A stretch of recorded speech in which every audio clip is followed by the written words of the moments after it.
Good evening and welcome. Ladies and gentlemen, tonight we are on the brink of a historic session of Parliament. As the parliamentarians have delivered their last speeches in the old Parliament, and tomorrow India will have its first sitting in the new Parliament building. Prime Minister Narendra Modi has made it amply clear in his remarks today that this will be a #historic session. ये सदन से विदाई लेना एक बहुत ही भावुक पल है। परिवार भी अगर पुराना घर छोड़कर के नए घर जाता है तो बहुत सारी यादें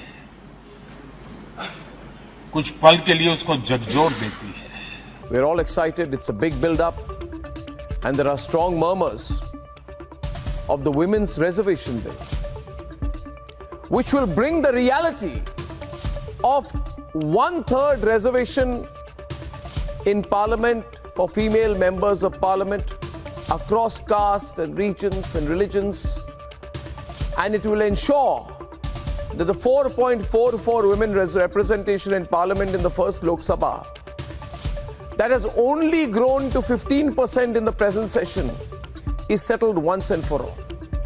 This is truly historic. It requires political courage and conviction and vision to do something like this. This is what the Congress could not do. This is what none of the then Congress allies could ever do. This is what Lalu was against. While there are murmurs that there will be a move on the Uniform Civil Code, maybe the simultaneous polls as well, I know only one thing, ladies and gentlemen, and that is this: that irrespective of which of these it is, or which combination of these legislations it is, the Narendra Modi government is set to bring something historic, game-changing. And it should. Because all these legislations are about progressive changes, not about vote banks, but about a lasting policy decision which is set to come to our parliament, to our country, about changing India forever. And that has been the Modi government's way of operation.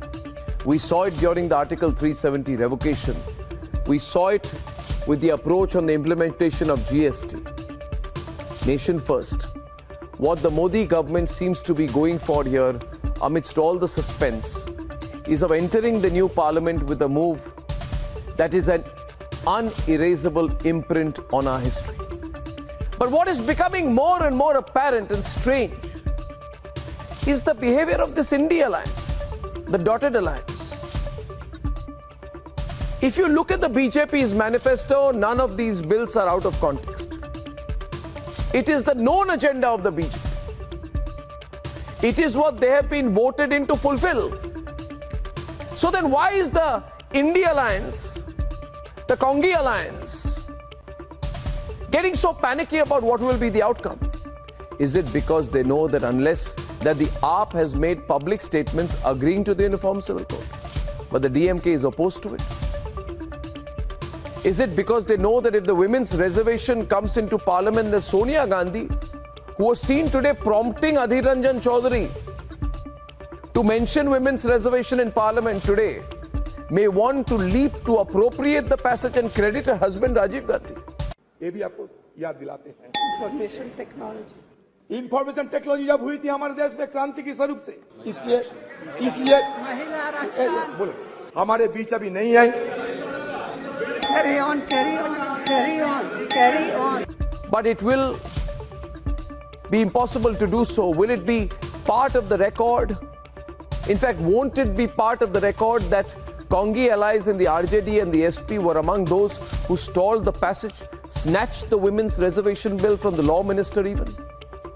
The fact is, the Congi alliance, the India alliance, never had the courage to pass historic legislations. So is the India alliance panicking not because of what the BJP will bring, but because the BJP's agenda is clear as day? Question is, what will they do? Will they walk out like they did during GST? Do they have the guts? Will there be a divided house like they were on Article 370? Or will they finally, while entering the new parliament, change their ways too? And for once do something positive. For once do something positive to put nation first, ladies and gentlemen.